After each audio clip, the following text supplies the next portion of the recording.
Good morning everyone. I welcome you all to our online classes. Today we will start question answer of chapter number 1. आज हम chapter number 1 भाषा व्याकरण और लिपि वाले chapter के क्वेश्चन आंसर कर रहे हैं. देखो मैंने सबसे पहले लिखा निम्नलिखित प्रश्नों के उत्तर दीजिए. फर्स्ट क्वेश्चन है भाषा किसे कहते हैं. तो किसे कहते हैं मैंने आपको बताया था कि विचार अभिव्यक्ति के माध्यम या साधन को हम भाषा कहते हैं. तो लिखिए विचार अभिव्यक्ति के माध्यम को भाषा कहते हैं. विचार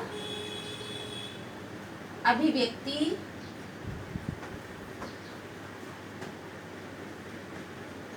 के माध्यम को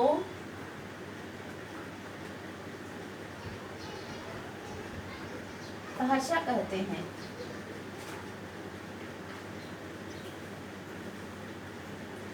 सेकंड देखिए ख वाला. भारत में बोली जाने वाली किन्हीं 6 भाषाओं के नाम लिखिए. भारत में बोली जाने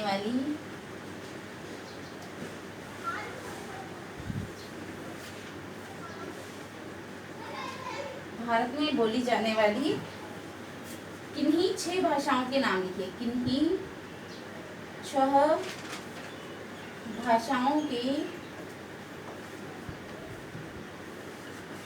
नाम लिखिए.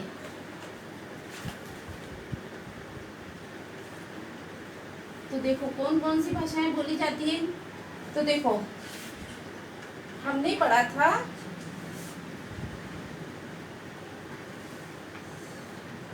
है ना.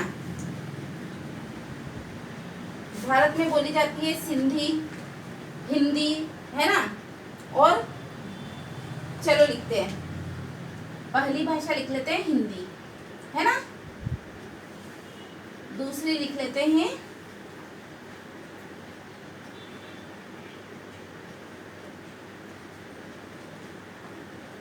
पंजाबी है ना. थर्ड लिखते हैं संस्कृत.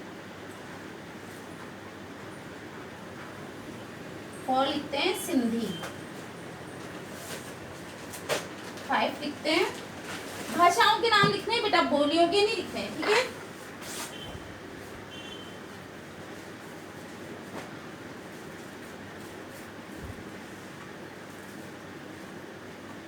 हिंदी, पंजाबी, संस्कृत और सिंधी हमने लिखी. हिंदी, पंजाबी, संस्कृत और सिंधी लिख चुके हैं है ना.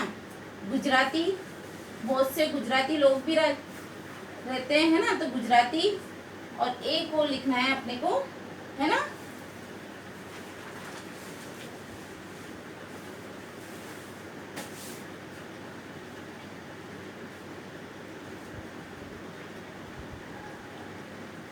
कश्मीरी लिख लेते हैं है ना. कश्मीरी. तो फर्स्ट क्या लिखा मैंने हिंदी, पंजाबी, संस्कृत, सिंधी, गुजराती और कश्मीरी. देखो बेटा आपको कंफ्यूज नहीं होना है. हमारे संविधान में 22 भाषाओं को मान्यता दी गई है. बट आपकी बुक में कितनी दे रखी है 21 दे रखी है.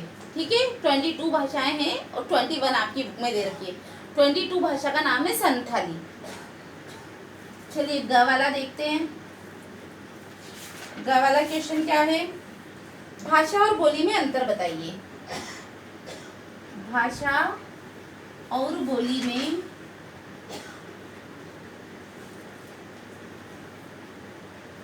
अंतर बताइए. अंतर बताइए.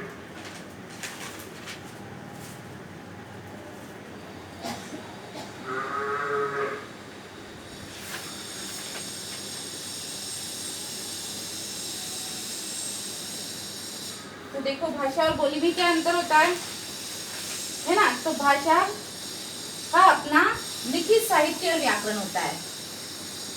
भाषा का अपना लिखित साहित्य और व्याकरण होता है. साहित्य और व्याकरण होता है.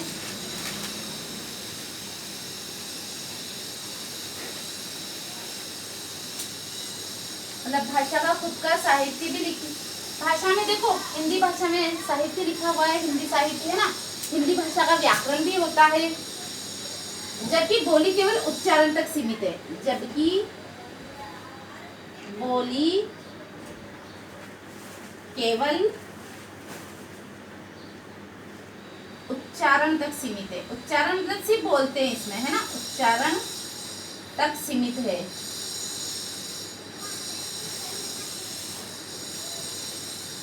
नेक्स्ट देखिए, भाषा का क्षेत्र व्यापक होता है ना। फर्स्ट इसमें कर लेते हैं हम, इसको फर्स्ट बना लेते हैं और सेकंड में यहीं से कर रही हूँ, है ना।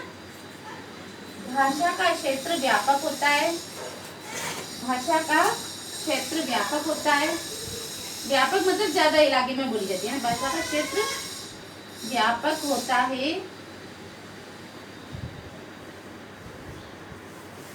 जबकि बोली सीमित क्षेत्र में ही प्रयोग की जाती है। जबकि बोली सीमित क्षेत्र में प्रयोग की जाती है। बोली सीमित क्षेत्र में प्रयोग की जाती है। ठीक है, अगला देखते हैं। घ वाला क्वेश्चन क्या है? घ वाला क्वेश्चन, लिपि किसे कहते हैं? लिपि किसे कहते हैं?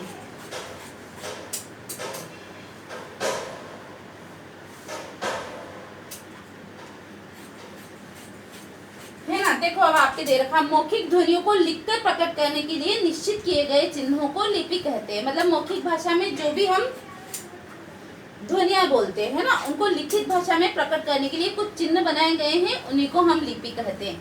इसकी देखो सबसे इजी परिभाषा है, भाषा के लिखित रूप को लिपि कहते हैं। ठीक है, तो मैं आपको शॉर्ट में लिखवा रही हूँ। ये भाषा के लिखित रूप को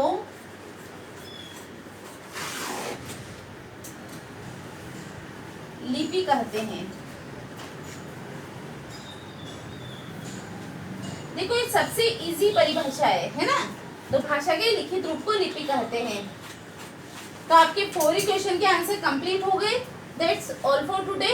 you right it down in your notebook in good hand writing. Thank you and have a nice day.